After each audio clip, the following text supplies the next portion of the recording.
Ok, muchachos, vamos a continuar con nuestro tema número 1, generalidades del derecho.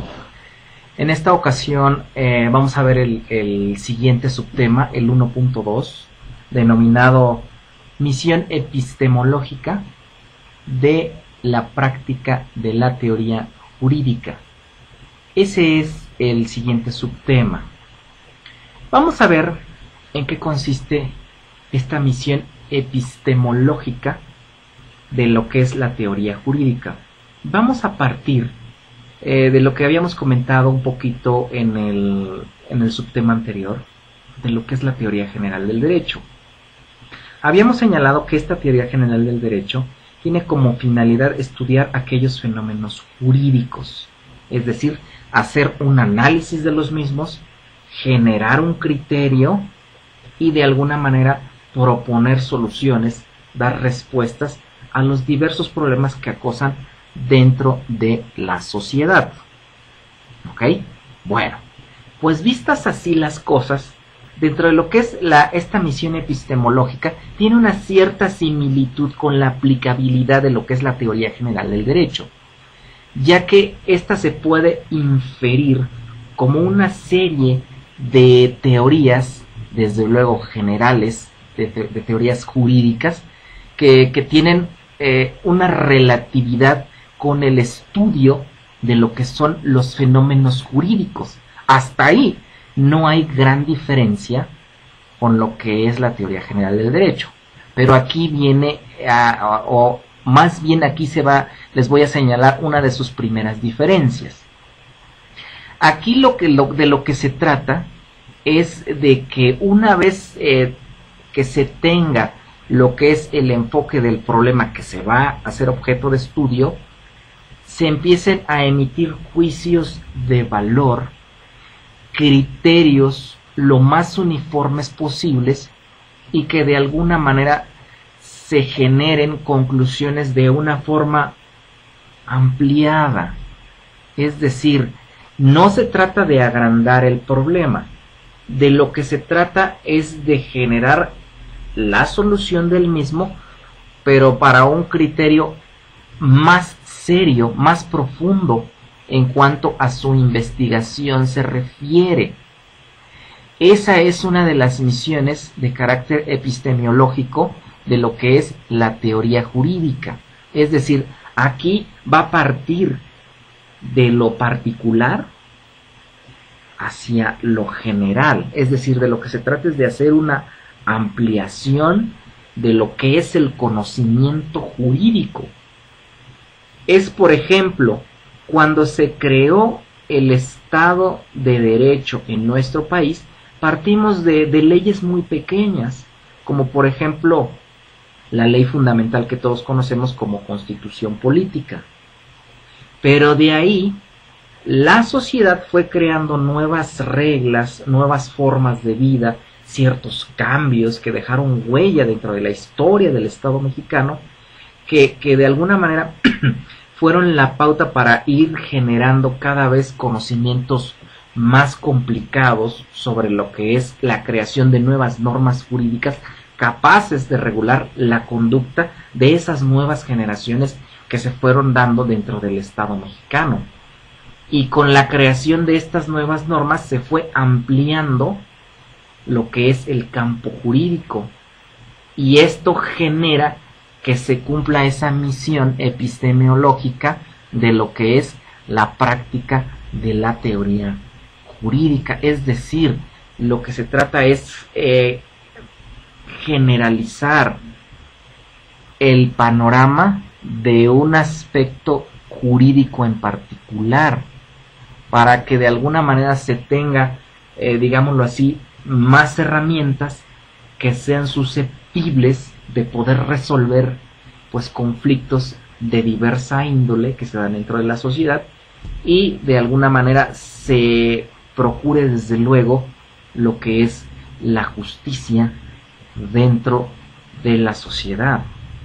Esa será, compañeros, la misión que persigue esta práctica de la teoría jurídica. El campo de acción es resolver ampliando el conocimiento. Es decir, es también, podemos citar el ejemplo, es tanto como decir, el juez, entre más conocimientos tenga, más conocimientos sobre el derecho tenga, o más elementos tenga, pues mayor o más convincente será su sentencia, su resolución.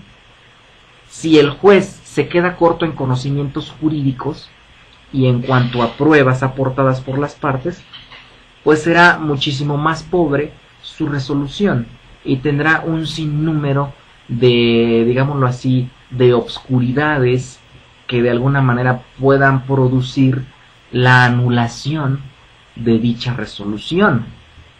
Es por ello que cuando existe cierta duda en cómo resolver un caso concreto en particular, se recurre a ciertas disciplinas que, digámoslo así, son auxiliares dentro de la ciencia jurídica, pero que de alguna manera cobran cierta validez para poder resolver casos en particular.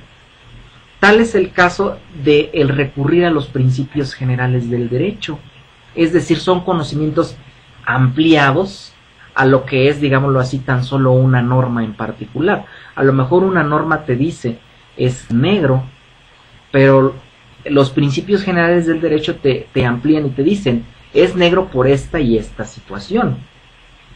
Entonces ahí se está dando esa ampliación del conocimiento jurídico, y esa ampliación te va a servir, vuelvo a repetir, para poder desmembrar, para poder llegar a una verdad, digámoslo así, no absoluta, pero sí que te ayude a resolver el cuestionamiento que tú estás, que está siendo objeto de estudio. Ahí se genera esa misión de lo que es la práctica de la teoría jurídica, el tratar de resolver los problemas de la mejor manera posible y que de alguna forma se genere o se procure la equidad dentro del aspecto jurídico.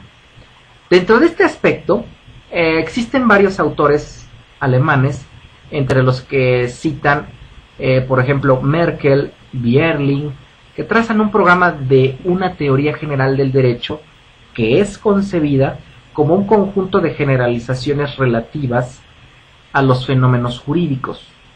En este aspecto, toda consideración de índole filosófica y sobre todo de carácter metafísico debe de ser repudiada por la ciencia del derecho.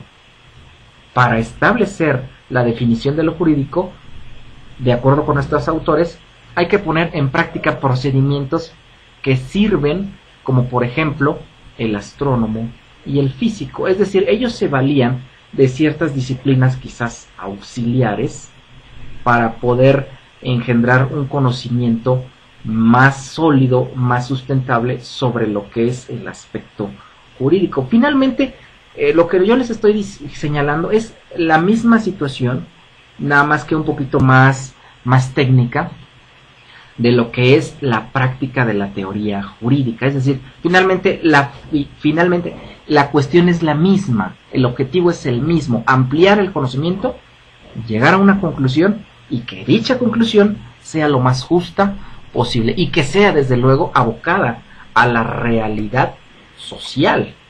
Ese es aspecto también sumamente importante. No podemos concebir una teoría jurídica que no esté acorde con la realidad.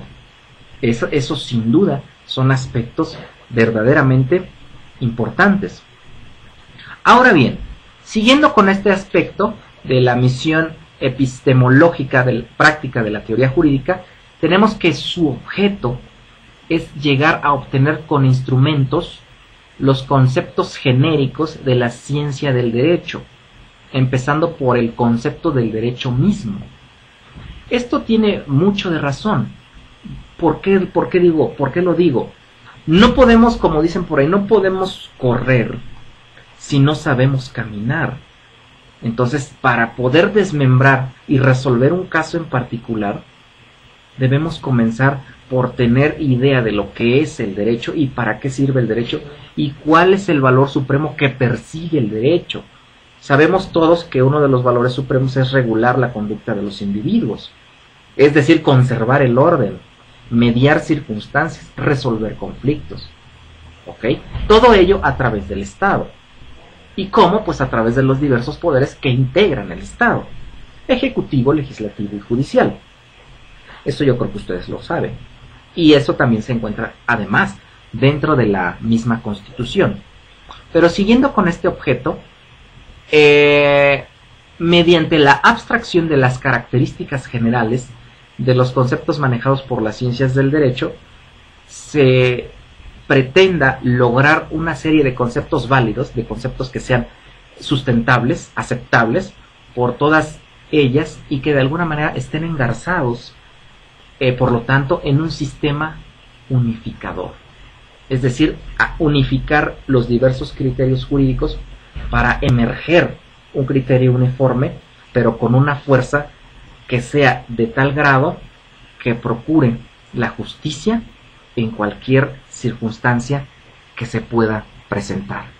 Es decir, muchas veces la norma está, pero no es lo suficientemente justa para todos, y la finalidad de la norma es que sea justa para todos. Y esto se ha puesto muy de moda debido a que hoy por hoy se habla mucho de lo que es la discriminación, la no discriminación. Existen normas jurídicas que a unos benefician y a otros no, no obstante de encontrarse en igualdad de circunstancias. Entonces quiere decir que la norma es imperfecta, que la norma no es del todo apegada a los principios generales del derecho, es decir, procurar la equidad, la justicia, la armonía social. Y cuando eso sucede, es momento en poner en práctica la teoría jurídica, y ahí viene la misión epistemológica: crear la norma que dé seguridad, equidad y salvaguarda a los individuos. En ese momento estamos hablando de un verdadero Estado de Derecho. ¿Ok? Bueno, compañeros, pues eso es todo por lo que respecta al tema 1.2. Espero y les haya quedado claro estas breves líneas que yo he dedicado para ustedes. Nos vemos la próxima. Muchas gracias.